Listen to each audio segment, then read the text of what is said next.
नमस्कार दोस्तों, मेरा नाम वैदिक शर्मा। सामने आपके खड़ी हुई है मारुति सुजुकी फ्रोंक्स और आज इस वीडियो में बात करेंगे इसके ओनर से और जो है पूरा इसका डिटेल्ड ओनरशिप लेंगे कि किस तरीके की गाड़ी है फ्रोंक्स। और ये इसका डेल्टा मॉडल है तो उस पर्पज़ से वीडियो को देखना। टॉप मॉडल के हिसाब से इसमें ज़्यादा फीचर नहीं है, डेल्टा है ये।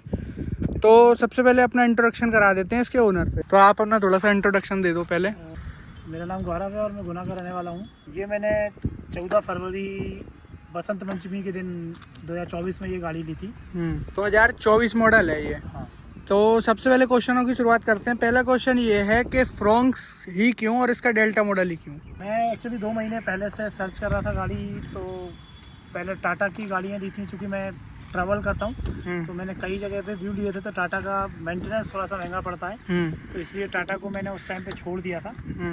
फिर मैंने मारुति के लिए गया तो मारुति बलेनो पे देखा और स्विफ्ट डिज़ायर देखा। स्विफ्ट डिज़ायर चूँकि एक्चुअली टैक्सी पर्पज़ से यूज़ होती है, तो इसलिए फिर मेरा मन नहीं हुआ।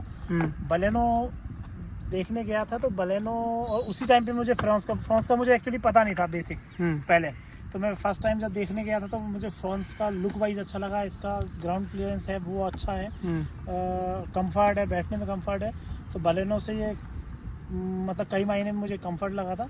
और बलेनो और इसमें रेट वाइज भी बहुत ज़्यादा अंतर नहीं था, 70-80 हज़ार का अंतर था।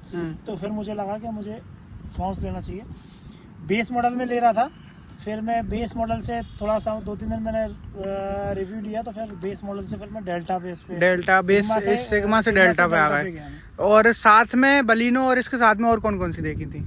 इसके बाद इग्निस देखी थी कम रेंज में। फिर इसके बाद वैगनार देखी थी, मगर वो फिर गाड़ियाँ बहुत छोटी लेवल की हो जाती है। हाँ, उसमें सिर्फ 4 पर्पज 2 लोग ही पीछे बैठ सकते हैं, कंफर्ट 3 लोगों के हिसाब से नहीं है। तो इसलिए फिर मैंने नहीं किया। स्विफ्ट डिज़ायर एक्चुअली मैं जिधर गाड़ियाँ ले जाता हूँ तो उधर सारी टैक्सी गाड़ी स्विफ्ट डिज़ायर ही है।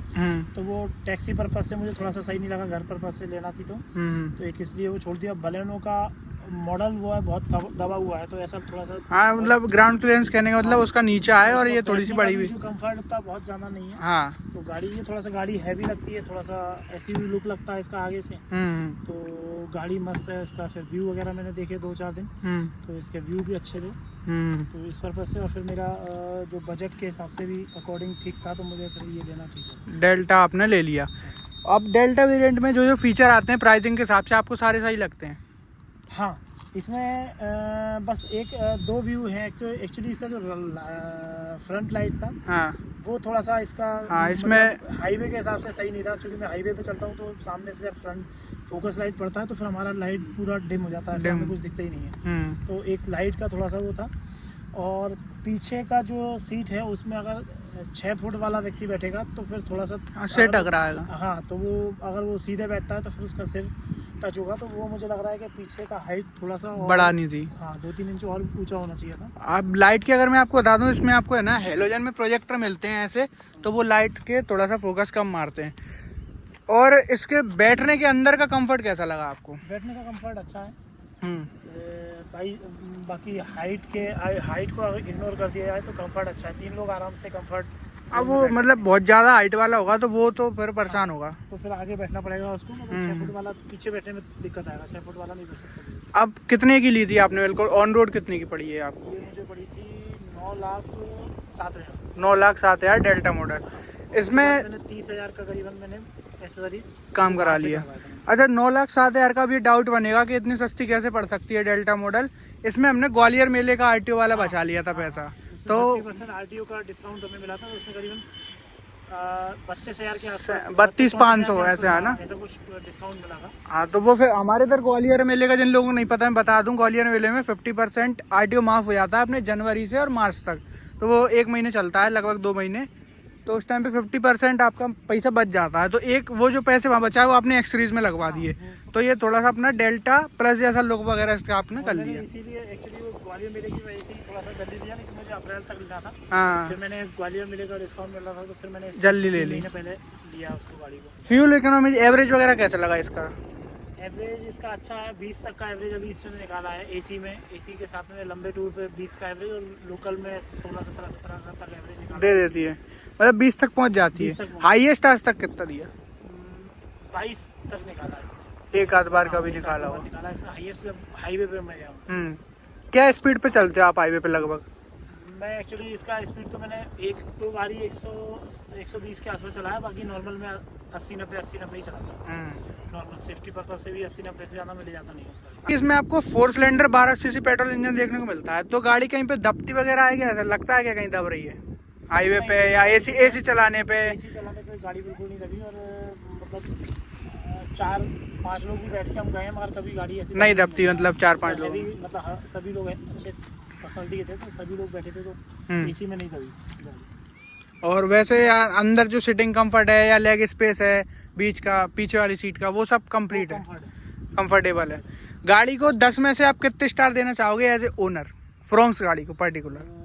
मैं इसको 7 से 8 दूंगा। 2 पॉइंट इसलिए काट रहा हूँ, एक्चुअली इसका जो आगे का फ्रंट लाइट है उसको वो लाइट और कंपनी एक को, पीछे वाला जो सीटिंग है कि अगर 6 फुट वाला कोई व्यक्ति बैठेगा हाँ, तो उसके मैं 2 से 3 पॉइंट काटूंगा, बाकी 7 से 8 पॉइंट इसके गाड़ी के बनते हैं। मुझे लगता है कि होना चाहिए। हाँ, बस एक तो ये लाइट वाली प्रॉब्लम तो रहती है। एक बलिनो वाले कस्टमर की बनाई थी मैंने, उनने भी लाइट का 1 स्टार काटा था कि बहुत ही ज्यादा बेकार है, थोड़ी ऐसी तो लगा के दो। मेरा पूरा काम है, तो मैं हाईवे पे जैसे नाइट में कभी आना होता है, तो उस टाइम पे मतलब सामने कुछ दिख ही नहीं रहा, तो बहुत रिस्क हो जाता है उस टाइम पे कि हमें कुछ दिख नहीं रहा, तो हाईवे पे एकदम कोई आ गया सामने, तो फिर हमारा मतलब फिर इसमें आपने एलईडी लाइट लगवा ली 300 फिर वोल्ट, बाद में, हाँ, है ना, 300 वोल्ट। 300 तो थोड़ी ऐसे मतलब 10 लाख रुपए अगर कस्टमर खर्च कर रहा है तो ऐसी लाइट तो मिलेगी, वो स्टॉक है, ऐसे गाड़ी चलाना चाहे तो चला ले, पर वो नहीं है, इतनी अच्छी लाइट है। तो वो थोड़ा सा हो सकता था इसमें, मतलब लाइट का होना चाहिए था, और एक थोड़ा सा अगर पीछे वाली हाइट का थोड़ा सा एक इशू है कि अगर तो हाइट पे अगर आगे हाँ, पीछे से क्या मॉडिफाई हो तो हाइट पे थोड़ा सा ध्यान दें। अब जैसे मैं बताऊँ ना, आगे से गाड़ी जितनी बड़ी और ऊंची लगती है ना, पीछे से उतनी ही नीचे से कर देते हैं एकदम से,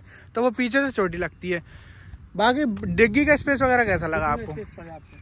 एकदम मतलब अच्छा है, बड़ा 5 लोगों का अगर लगेज लेके जाएंगे तो एक बार आपको बूट स्पेस भी बता दूं मैं, इतना कुछ इसमें आपको बूट स्पेस मिल जाता है, तो पर्याप्त रहता है। हाँ, पर्याप्त। और 60-40 की स्पीड सीट मिल जाती है, तो ये भी कभी लगेज ज़्यादा हो तो आप इनको फोल्ड कर सकते हो। मतलब मोटा मोटी 9,07,000 है ना, तो 9-7 के हिसाब से गाड़ी कम, मतलब ऐसी लगी कि 1 रुपये मेरा वर्थ है, हाँ, है ना, बिल्कुल कंप्लीट। कहीं ऐसा तो नहीं आया कि यार मैंने कहीं ज़्यादा पैसे तो नहीं दे दिए इस गाड़ी के लिए? ये गाड़ी सही है, सही है। और मतलब आप लेके जाते हो तो गाड़ी कंफर्ट भी, मतलब आपको लुक वाइज भी और थोड़ा सा ग्लैमर भी इस गाड़ी में है। हाँ, थोड़ी लुक्स तो गाड़ी की है, तो अच्छा लगता है आपका, आगे का लुक अच्छा है, और मतलब इसका चौड़ाई अच्छा है, तो बिर्थ अच्छा है, तो बहुत मतलब है, उसका हाइट अच्छा है गाड़ी का, नीचे से ग्राउंड क्लियरेंस अच्छा है, तो आप मैं मतलब कई बार थोड़े कच्चे रास्तों में भी गया तो गाड़ी मतलब निकल जाती है बिना नीचे से लगे करे। तो ये मेन पॉइंट होते हैं, एक डिग्गी का स्पेस, अंदर का स्पेस, इंजन अच्छा, और थोड़ी गाड़ी ऊंची होनी चाहिए। तो ये 2-4 पॉइंट होते हैं जो गाड़ी फुलफिल करती है। बस एक जगह रह जाती है, वो ये अंदर वाली स्पेस है, तो ये शायद अभी अब जनरेशन चेंज होगी इसकी तब बदला होगा। और एक जैसे आप फुल टैंक कितने में हो जाता है इसका टोटल, मतलब 0 से फुल? मैंने मतलब एक्चुअली उसमें पेट्रोल तो कुछ ना कुछ रहता ही है, हाँ। मैंने 3900-4000 तक का डलवाया है। 4000, मतलब 38-39 लीटर। हाँ। तो इतने में कितने किलोमीटर चलती है, मतलब ऐसे कोई आइडिया एक लगभग? एक फुल टैंक में इतना तो चली जाएगी, 700-750 से ऊपर, हाईवे सिटी सब मिक्स करके। हाँ, तो नॉर्मल है। अब एक मेन पॉइंट जैसे बिल्ड क्वालिटी वाली बात आ जाती है गाड़ियों लेते टाइम, तो वो थोड़ा सा आपने देखा था इसमें बिल्ड क्वालिटी, मतलब बाकी जो मारुति की आती है उसके हिसाब से इसकी कैसी लगी आपको? बिल्ड क्वालिटी में एक्चुअली इसका मैंने रिव्यू देखा था, क्योंकि मारुति का मतलब कुछ लोगों का व्यू था कि मारुति सबसे डेंजरस गाड़ी है, हल्की गाड़ी बनाती है सेफ्टी पॉइंट ऑफ व्यू से। हाँ। मगर मैंने इसका चूंकि फ्रांस का व्यू देखा था, तो फ्रांस का मारुति ने खुद ने अपने क्रैश टेस्ट किया था, टेस्ट किया है, और उस हिसाब से भी है, और अभी मतलब ऐसा कोई शिकायत किसी को देखने तो नहीं मिला कि इसके तो ज्यादा देखे ही नहीं है ऐसे ज़्यादा कुछ हुए हों। और जैसे आप डोर वगैरह लगाते हो या डिग्गी है, बोनेट है, तो ये सब हैवी फील होते हैं बाकी नॉर्मल गाड़ियों से, वो एक मैंने आदमी यहीं से पता लगा सकते हैं अपन नॉर्मल, तो ये तो बढ़िया बात है, पर सेफ्टी पर्पज से भी है। अच्छा, इसके साथ आप शुरुआत में एक पंच और एल्ट्रोज वगैरह की भी कह रहे थे, टेकओवर वगैरह की, हाँ। लेते टाइम, तो टाटा में जाने का मूड कैसे बदल गया? टाटा का एक्चुअली क्या है, मैं जब इसके पहले टैक्सी से ही ट्रैवल करता था, तो टैक्सियों से आता, तो उस टाइम पे जब ड्राइवरों से मैंने व्यू लिया था, क्योंकि एक्चुअली उनने जितना गाड़ी चलाया उतना अपन नहीं चला, सही है, उनसे अच्छा व्यू नहीं मिल सकता, तो उनका कहना यही था कि एक्चुअली टाटा की गाड़ी है 2-3 साल तक तो सही है, और 3 साल के बाद उसका जो मेंटेनेंस है वो बहुत हैवी पड़ता है। वो तो उसकी सर्विसिंग महंगी पड़ेगी, आपका कोई पार्ट्स है तो वो आपका हर जगह मतलब इजीली नहीं होगा उसके सर्विस सेंटर। सही बात है। और टाटा का बुढ़ापा मेन तो खराब है, मेन पॉइंट तो उसका। और उसके बाद आपको अगर कभी रीसेल वैल्यू भी उसकी नहीं मिलेगी तो टाटा क्या फिर वो किसी की गाड़ी की भी नहीं है, महिंद्रा की भी नहीं है, होंडा की भी नहीं है। वो तो रीसेल में तो मारुति है फिर। तो मारुति रीसेल वैल्यू में भी अच्छा है, साथ में इसका सर्विसिंग जो है वो भी सस्ता है। तो लॉन्ग टर्म के हिसाब से मैंने फिर मारुति पे सही है। और अभी ये फ्रोंक्स जो है ना नया प्रोडक्ट है और बहुत ज्यादा तादाद में बिक रही है। आपको हर चौथी गाड़ी रोड पे आप फ्रोंक्स दिख जाएगी आज की इस डेट में।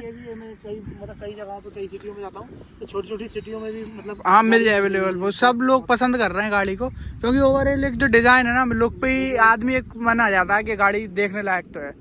और बाकी कितने साल रखने के विचार हैं अभी? फिलहाल 5 साल तो कम से कम 5 साल तो 5 साल मिनिमम, फिर उसके बाद ऊपर कंडीशन के ऊपर है कैसा क्या होता है। बाकी वैसे मन के हिसाब से लुक के हिसाब से तो फिर ऐसा है कि रखोगे मतलब लॉन्ग टर्म में। इतनी जल्दी मेरा मतलब ऐसा कोई शौक भी नहीं है कि बहुत जल्दी गाड़ी चाहिए। अभी तो फाइनली इसको सजेस्ट कितने लोगों को करोगे कि अगर 10 लाख रुपए जेब में एक गाड़ी ढूंढने जा रहा है तो इसको ले लो,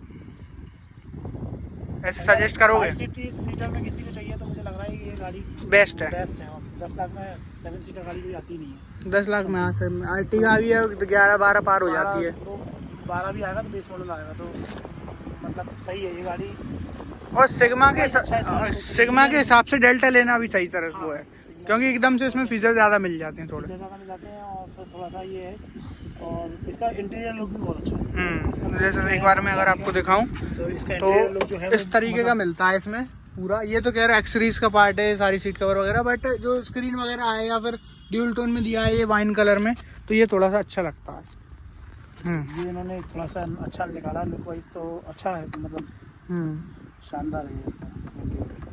बाकी और क्या ऐसा एक कोई फीचर अगर ऐसा आप चाहते कि इसमें दे नहीं था बिल्कुल 10 लाख रुपए और मैं दे रहा था कंपनी को, तो इसमें एक सीट का ये होना था एडजस्टेबल, मतलब आगे पीछे है, ऊपर के लिए होना चाहिए था हाइट एडजस्टेबल। ये अगर आपका सिग्मा मॉडल में ना दे तो ठीक है, मगर वैसे तो आप 10 लाख रुपए की गाड़ी कोई दे रहे हैं तो उसमें हर गाड़ी में बेस मॉडल से भी होना चाहिए। उसमें कोई बहुत ज़्यादा टेक्निकल मतलब बहुत ज़्यादा ऐसा कॉस्टली पार्ट नहीं है वो। तो वो एक सीट का है कि अगर किसी हाइट वाले कम हाइट वाला व्यक्ति है तो उसके लिए दिक्कत आएगा कि या तो फिर उसे गद्दी रख के बैठना पड़ेगा, तो वो सीट एडजस्टेबल होना चाहिए, वो होना चाहिए था। बाकी इसका अंदर से अगर कंफर्ट, एसी कैसा है मतलब इसका? एसी बढ़िया, एसी कूल कर देता है फटाफट, और ऑटोमेटिक एसी मिलता है इसके बेस वेरिएंट से ही, तो वो भी सही बात है। तो इतना ही कुछ रखते हैं फ्रोंक्स डेल्टा के ओनरशिप रिव्यू के बारे में। वीडियो अच्छी लगी तो वीडियो कर दें लाइक और चैनल कर दें सब्सक्राइब। मिलते हैं आपसे किसी अगली वीडियो में। जय हिंद, जय भारत।